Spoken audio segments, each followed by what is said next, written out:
there has now been injected a degree of partisanship, which is not only unfortunate, I think it's destructive of the fabric of the relationship. National Security Advisor Susan Rice using some of the toughest language yet to criticize House Speaker Boehner inviting Israeli Prime Minister Netanyahu to speak to Congress on Tuesday.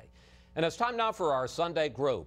Jason Riley from the Wall Street Journal, former Democratic Congresswoman Jane Harman, director of the Woodrow Wilson Center, Washington Post columnist Kathleen Parker, and Charles Lane also from the Washington Post. Well, we ask you for questions for the panel, and we got this on Facebook from Karen Margrave, who writes, what was the turning point for America where Israel became the enemy of the Democrats? What happened to respecting leaders that support America? Jason, how do you answer Karen? When did things turn so ugly between President Obama and Prime Minister Netanyahu? Well, I think this has been building for some time. And, you know, Netanyahu is worried about the very existence of his country. And that is what is driving this decision to come here and address Congress. And foreign dignitaries have done this before. This is not unprecedented in any way. And we have to remember, like the questioner said, the enemy is Iran, not Israel. And I think those people who are making a show of boycotting this speech are giving comfort to the enemy in a sense. Congresswoman Harman, you're a big, longtime supporter of Israel. Do you have any problem with Boehner inviting and Netanyahu accepting this speech? Well, let me just say, giving comfort to the enemy is pretty strong. I don't agree with that at all. And I think Democrats in Congress love Israel, too. And our relationship with Israel depends on a strong bipartisan relationship. Having said that, if I were a member of Congress now, I would attend the speech. But I think that the timing and the process of setting up the speech was poor, and that Netanyahu would have been advantaged if he had decided in the last month or so to say, I will come after the election with the unity government. I'm sure I'll be part of that government. And he would look much more like a statesman. And that I told that exact view to Yuval Steinitz, his intelligence minister, who asked me a month ago what I thought he should do. And what did he say? He said he'd pass it along. He obviously, and then he said he had passed it along. Obviously, the prime minister doesn't agree. We are where we are. But the big deal is that Democrats and Republicans love Israel, and all of us care about the existential threat to Israel from Iran. Well, and let me just say, because the real issue here isn't the speech. The real issue here is the nuclear deal that the West, that the U.S. and our 5 other allies, although China and Russia, I don't know if they're allies, but the 5 other countries are trying to negotiate with Iran. Here's what President Obama said about where that deal stands this week. I gave the Emir an update and assured him that our goal here is to be able to verify that Iran does not have a nuclear weapon. Kathleen, that's the concern, that where this began as an effort to dismantle Iran's nuclear program, now you hear the president talking about making sure that Iran doesn't, present tense, doesn't have a nuclear weapon. Right. Well, it's all, you know, it's such a complex thing because the president long ago said we can't trust Iran to not try to pursue nuclear arms. We sort of understood that. Now we need Iran to support us in our pursuit of ISIS. So we've got multiple moving parts. As for Netanyahu's speech, I feel like it was his invitation to decline. And this is not the first time the House that Boehner, in fact, has invited Netanyahu to speak. Back in 2011, he asked, and he went to the White House and specifically asked whether that would muck up what were then sensitive Iran negotiations. And the White House got back, well, it didn't get back for an entire month. And then when they did, the response was, it's up to you. You know, we're going to leave it in your court. So this time, I don't think Boehner felt like they had to consult with the president. They did give the White House a heads up before they announced it, albeit only an hour before. But, you know, all this distress over the protocol is sort of missing history here, I think. Well, I would just add, this is not, Republicans aren't the only ones concerned about this deal. The top-ranking Democrat on the Senate Foreign Relations Committee, Robert Menendez, is also concerned about this deal. The idea that this is just a partisan effort to go after Obama is not true. Congress is a co-equal branch of the government.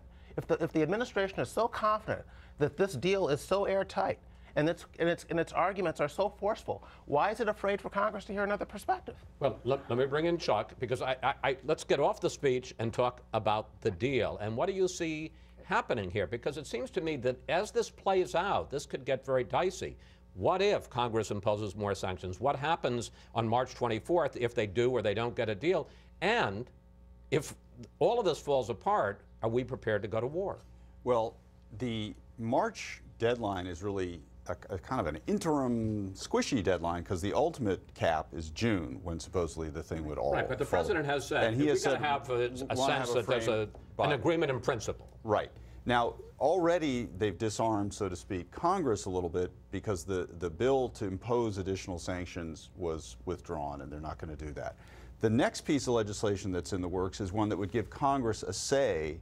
This is a bipartisan bill that's moving in the Senate. Give Congress a say on the final deal. To me, the key element of this whole thing is going to be what happens to the sanctions, to all the sanctions, including the UN Security Council sanctions. If those are all removed as at the beginning of the deal, as opposed to... No, I think it's supposed to be phased in. That's what Obama wants. Right. That's what the U.S. is insisting on. But if the Iranians won't agree to that, then the deal will fall apart, and then we will be left with nothing in June. The new legislation was just introduced Friday. It's a new Corker-Menendez bill, and it basically removes the president's ability to waive a limited amount of sanctions during the first 60 days after the deal. It says Congress will review the deal, and they will decide whether that waiver is okay or to add sanctions. The White House wants to keep Congress out of this. Well, Congress can't be kept out of it. I actually think that's a pretty strong idea, better than the one they had, which is Congress is at the negotiating table. That's unprecedented. But this way, I think this actually could strengthen the administration's hand in getting a better deal. And there needs to be a strong deal or no deal. You know, I think we've been going in, we're in the weeds a little bit. Let's step back and look at the big picture here. What has happened? The United States and Israel are at each other's throats. Republicans and Democrats are at each other's throats. The United States and our Sunni Arab allies are at each other's throats. The countries within the Sunni Middle East are at each other's throats. The only person who's sitting back watching all of this, very happy about all this division, is Iran. And at some point, this process got out of control and started generating a tremendous amount of conflict and division among the U.S. and its allies. By the way, some of the European countries, France is not terribly happy about the way this negotiation is going. So at some point, President Obama is going to have to start moving in the direction of pulling all his people back together, lest the deal fall apart, we get nothing out of it on the nuclear side, and Iran has managed to divide us in a lasting way. Obama's very uncomfortable playing that role. I think he sees the U.S. as the biggest force of instability on this planet, and that's a problem. He's uncomfortable being the leader of the free world, and it has both our allies and our enemies worried. It's not just Iran that notices this.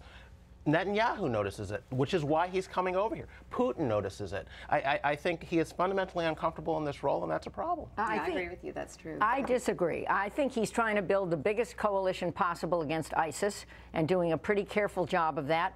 We had a visit last week from the Emir of Qatar, who's in that coalition and trying, I know there's a lot of skepticism still, but trying to make clear that they're against terror gifts to terror organizations, and that they have cracked down on this. But at any rate, I think that Obama understands America as an indispensable partner in this entire region, and figuring out the way forward is hard. Kathleen Parker, final word. Do you think that the president's getting played by Iran? That he's more anxious for this deal than everybody else is?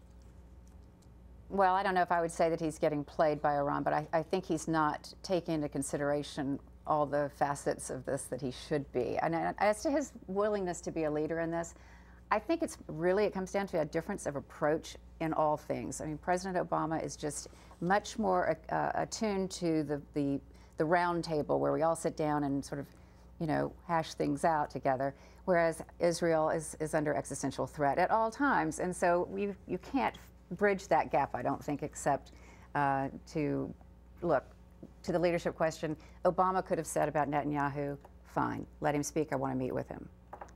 What's wrong with that? It's a very good question. All right, we have to take a break here, panel. We'll see you a little bit later.